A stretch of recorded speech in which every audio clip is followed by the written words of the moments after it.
Welcome viewers to another episode of the Big Leaf from Mirae Asset. It's a pleasure to have with us a long-term associate and a long-term friend actually. We are very happy to have with us Mr. Nilesh Mahajan from Neeldeep Investments, Pune. Nilesh sir has been in the financial services industry for now almost 17 years plus. It's a very interesting story how his company got formed and how the name came into being. So he got married in 2005, and that's how Nilesh and Dipali got married, and therefore the company came into being, which is Neeldeep Investments. So in the last 15-16 years now, Neeldeep Investments takes care of investments for now more than 500 families.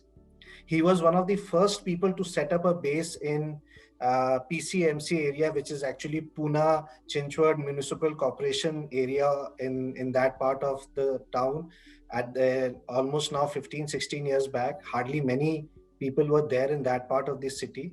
And from there, he has now become an institution in the PCMC area, and not only there, across Pune and also across India, I would say. So welcome Nilesh sir to Big Leap. Thank you very बहुत time pending था ये. It's good to have you on the Big Leap today. So why don't you start by telling us आपकी mutual fund journey शुरू कैसे हुआ? Sir interesting story है mutual fund journey को start करने की. नाम ही इतना इंटरेस्टिंग है तो फिर बाकी चीजें भी इंटरेस्टिंग ही होगा. Thank you sir. सर मेरे स्कूल डेज में मेरे पेरेंट्स को financial products like insurance, investment, shares, इन सब प्रोडक्ट्स की अवेयरनेस नहीं थी. उस वजह से उन्हें काफी तकलीफों से गुजरना पड़ा, और इसी वजह से मैंने अपना करियर इस फील्ड में चूज किया ताकि मैं सबकी हेल्प कर पाऊं. मैंने अपना career as a insurance advisor start किया, जहां मेरी मुलाकात मिस्टर कृष्णा पांडे जी से हुई, जिन्होंने मुझे बताया म्यूचुअल फंड क्या होता है, इन्वेस्टर के लिए कैसे फायदे का होता है, इसमें करियर कैसे मैं बना सकता हूँ, आदि सारी इंफॉर्मेशन उन्होंने मुझे दी. और फिर मैंने 2004 में सितंबर 2004 में मेरा ARN लिया और मेरा म्यूचुअल फंड डिस्ट्रीब्यूशन का काम चालू किया. कि जैसे आपने शुरू किया, सब लोग ये बताते हैं कि शुरुआती टाइम बिजनेस को सेटअप करने में और क्लाइंट्स एक्वायर करने में सबसे मुश्किल होता है. तो 2004 में आपने शुरू किया, तो 2004 से मान लीजिए 2007 तक पहले ये 2-3 साल आपके कैसे गुजरे, क्लाइंट्स कैसे मिले? जी, तो 2004 और 5 में जब मैं क्लाइंट्स को मिलता था, तो उस टाइम मेरे पास मेरा टू व्हीलर भी नहीं हुआ करता था. उस टाइम मैं बस से जाया करता था, और क्लाइंट्स ने दिए हुए शेड्यूल पे मतलब मीटिंग पे जाना मेरे लिए चैलेंजिंग था, क्योंकि मैं एक ऐसी बैकग्राउंड से था जहाँ पुणे में मेरे को ये सब सेटअप करना इतना आसान नहीं था. काफी स्ट्रगल किया, दिन में 18 घंटे काम करके क्लाइंट्स के अपॉइंटमेंट्स जहां जब जैसे मिले वो मैं लेता था, और अपना दिन रात काम करता रहता था. और जैसे जैसे वक्त जाता गया, इन्वेस्टर को मेरी सर्विस समझ में आती रही, मेरी नॉलेज समझ में आती रही, एक अच्छा बॉन्डिंग बनता गया, और उस बॉन्डिंग की वजह से क्लाइंट मुझे रेफरेंस देने लगे और मेरा बिजनेस आगे बढ़ता रहा. तो शुरुआत में तो क्लाइंट्स मिले, लेकिन स्केल अप कैसे कोई MFD करता है एक नए शहर में, और नए शहर के एक अलग से एरिया में जब आपका काम शुरू हुआ? मेरे कहने का मतलब है कि जैसे पहले 25-30 क्लाइंट्स मिलते हैं, वो 50 होते हैं, लेकिन वो 50 फिर 500 कैसे होता है? इस पे कुछ अनुभव अपना बताइए. सर इसमें तो मेरा यही अनुभव है कि वो जो 25-30 क्लाइंट्स थे, जिनके लिए मैंने खून पसीना एक कर लिया था, मतलब पूरा जो उनको सर्विस चाहिए था, जो उनको नॉलेज मुझे शेयर करना था, या जो वो चाह रहे थे कि एज ए फाइनेंशियल एडवाइजर में उनके सारे क्वेश्चंस के आंसर्स दे सकूं, उनको एक अच्छी लेवल की सर्विस दे सकूं, वो सब मैं करता रहा सर. और उन्हीं वजह से उसी वजह से उन क्लाइंट्स ने मुझे रेफरेंस दिए, और उस रेफरेंस के चलते आगे धीरे धीरे मेरा बिजनेस बढ़ता रहा. तो आपके लिए रेफरल बहुत बड़ा एक गेम चेंजर रहा है कि जैसे आप बढ़ते हैं कि नए क्लाइंट्स, मतलब क्लाइंट्स खुश होते हैं तभी और नए लोगों का नाम देते हैं, और उससे आपका बिजनेस गाड़ी आगे. जी सर, मतलब मेरी आज जितनी भी ग्रोथ है वो रेफरेंस की वजह से ही है.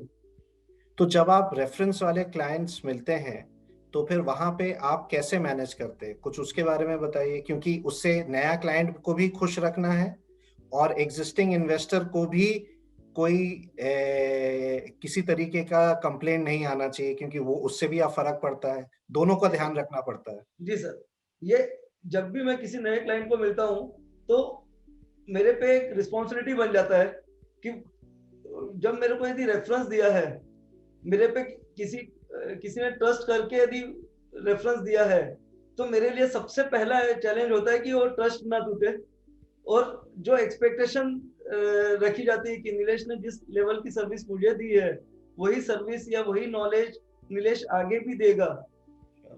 तो इन सब बातों को ध्यान में रखते हुए मैं नए क्लाइंट से मिलने जाता हूँ और जब मिलने जाता हूँ तो फिर वापस फिर पूरा ये होता है कि सर ठीक है, हम रेफरेंस से मिले हैं, बट मैं जानना चाहूंगा कि आपकी रिक्वायरमेंट्स क्या है, कैसा है, फिर उनको मैं प्रोडक्ट सोल्यूशन देता हूँ। लवली। अब आज इतने साल से क्लाइंट्स मैनेज कर रहे हैं, सब लोगों को सर्विस देते हैं, एक नीलदीप इन्वेस्टमेंट्स का एक फिलॉसफी बताते हैं, लेकिन कुछ लोग आपके साथ जुड़े रहते हैं, आपकी बात सुनते हैं, अपना एसेट एलोकेशन ठीक रखते हैं, कुछ नहीं कर पाते हैं। तो क्या डिफरेंस है between a good investor and a very successful investor? आपने इतने सालों से हर तरीके का आदमी देखा है, ये इसके बारे में कुछ अपना बताइए। कुछ इन्वेस्टर जो मुझे छोड़ के जाते हैं, शायद उन्हीं इन्वेस्टर की वजह से मैं ज्यादा सक्सेस होता हूँ, क्योंकि मैं स्टडी करता हूँ कि यदि इन्वेस्टर प्रोफाइल अच्छा है, मेरी सर्विस अच्छी है, तो ये क्यों छोड़ के जा रहे हैं और ये वापस मेरे पास कैसे आ सकते हैं, मुझ में ऐसी कौन सी क्वालिटीज या खामियां हैं जिसको मुझे पूरी करनी है। तो मैं उस पर ज्यादा ध्यान देता हूँ और कभी ये नहीं सोचता कि ये छोड़ के गया है तो अब वापस आगे मेरे साथ नहीं आएगा, बल्कि यही मेरा आगे का विजन होता है कि मैं खुद को इतना प्रिपेयर कर लूं कि वो इन्वेस्टर वापस मेरे साथ आए और हम दोनों साथ में काम करें। एक चीज जब आपसे बात कर रहा हूँ तो कुछ और मेरे को याद आ रहा है जो आपने कभी इसके बारे में जिक्र किया है। जब आप स्केल में बिजनेस मैनेज करते हैं तो आपको क्या लगता है, प्रोडक्ट नॉलेज इंपॉर्टेंट है, एसेट एलोकेशन इंपॉर्टेंट है, या फिर एग्जीक्यूशन कैपेबिलिटी, मतलब एडवाइजर की द चॉइस टुवर्ड्स टेक्नोलॉजी या एग्जीक्यूट करने के लिए या प्लेटफॉर्म ज्वाइन करने के लिए क्या चीज होता है जिससे कि आपका एज बना रहता है as a mutual fund distributor? Sir मैं कहूंगा एसेट एलोकेशन, ओके। क्योंकि एसेट एलोकेशन ही एक ऐसा फैक्टर है कि जिसकी वजह से इन्वेस्टर की वेल्थ एक तो बनती है, नहीं तो गिरती है। राइट। तो जब भी मैं किसी इन्वेस्टर को मिलता हूँ तो सबसे पहले तो ये समझने की कोशिश करता हूँ कि उनका इन्वेस्टमेंट का पर्पस क्या है, श्योर। ना कि इसके लिए कि मेरे पास ये स्कीम है और वो जाके ले ले। श्योर। उनका पर्पस क्या है, उनका एग्जिस्टिंग इन्वेस्टमेंट कहाँ है और आगे जाके वो क्या हासिल करना चाहते हैं, और उस बेस पे फिर मैं उनका असेट एलोकेशन करता हूँ, उनको असेट एलोकेशन के बारे में बताता हूँ और फिर हम आगे का इन्वेस्टमेंट जर्नी स्टार्ट करते हैं।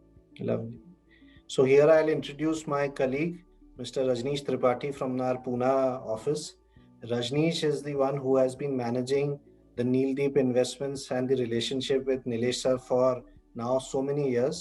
So Rajneesh, why don't you share your experience about this relationship? Hello Rajneesh. Nilesh sir के साथ बहुत लंबा एसोसिएशन रहा है। मैं पिछले 7 साल से नीलेश सर के साथ काम कर रहा हूँ। 2015 में जब मैंने अपना ऑर्गेनाइजेशन ज्वाइन किया था और द फर्स्ट वीक इटसेल्फ मेरी उनसे मुलाकात हुई थी, तो मैंने भी सीखा और मैंने ये देखा है कि कितने डेप्थ में उन्होंने ही काम किया है। तो नीलेश सर का प्रोफेशनल करियर काफ़ी अच्छा रहा, very proactive, very simple, very simplicity, और जो बेसिक रिक्वायरमेंट है उस पर वो फोकस करते हैं। Apart from professional career, he is a very good human being. एक बहुत अच्छा फ्रेंड सर्कल है उनका, उन लोगों से मिलना, बात करना, और एक सोशल टाइप ऑफ पर्सन है, और इसी वजह से उनका फ्रेंड सर्कल भी बहुत अच्छा है। उन्होंने भी बहुत सारे चैनल पार्टनर को सपोर्ट किया है और उनको भी सपोर्ट मिला है, जैसा उन्होंने बताया इन इनिशियल ईयर्स। तो यदि मैं ओवरऑल देखूं तो it's a fantastic journey with him, और मैं उनको विश करता हूं कि उन्होंने बहुत अच्छे लैंडमार्क अभी अचीव किया, और उनके फ्यूचर एंडेवर्स के लिए भी मैं उनको ऑल द बेस्ट बोलूंगा। Thank you, Rajneesh, for that. So, Nilesh sir, my last question, like all to all our guests, is what is your advice or what would you suggest to people who look at the distribution as a profession? आप उनको क्या बताना चाहेंगे? Mutual fund industry में रोज कुछ ना कुछ सीखने जैसा है और रोज सीखते ही रहना जरूरी है। और सबसे ज्यादा जरूरी जो है इस इंडस्ट्री में मैंने अनुभव की है वो है पेशेंस। Okay. यदि हम में पेशेंस नहीं रहेंगे तो हम इस इंडस्ट्री में सर्विस नहीं दे पाएंगे। Okay. आज जो इन्वेस्टर मुझ पे ट्रस्ट करके 111 करोड़ उन्होंने हैंडल करने के लिए दिया है, उसमें से 11 करोड़ रुपए को देने के लिए 10 साल मैंने पेशेंस रखे थे। मतलब मेरे को 10 साल लग गए थे इन्वेस्टर से 11 करोड़ लेने के लिए। Sure. लेकिन 10 साल की मेरी सर्विस के बाद अगला 100 करोड़ सिर्फ 7 साल में आए हैं। तो जो डिस्ट्रीब्यूटर आज ज्वाइन करना चाहता है उनको तो मैं यही कहूंगा कि रोज जो सीखने मिलता है वो सीखते जाएं और पेशेंस बना के रखें। Lovely, Nilesh sir. I think you have put it so simply, but so powerful words. We have learned so much from you during our association with you. तो यही आप simplicity और ये power बनाए रखें. That is our best wishes to you, and may this association continue. And thank you, viewers, for watching another episode of The Big Leap. And we will bring more such stories again in the future. Till then, take care and thank you. Thank you.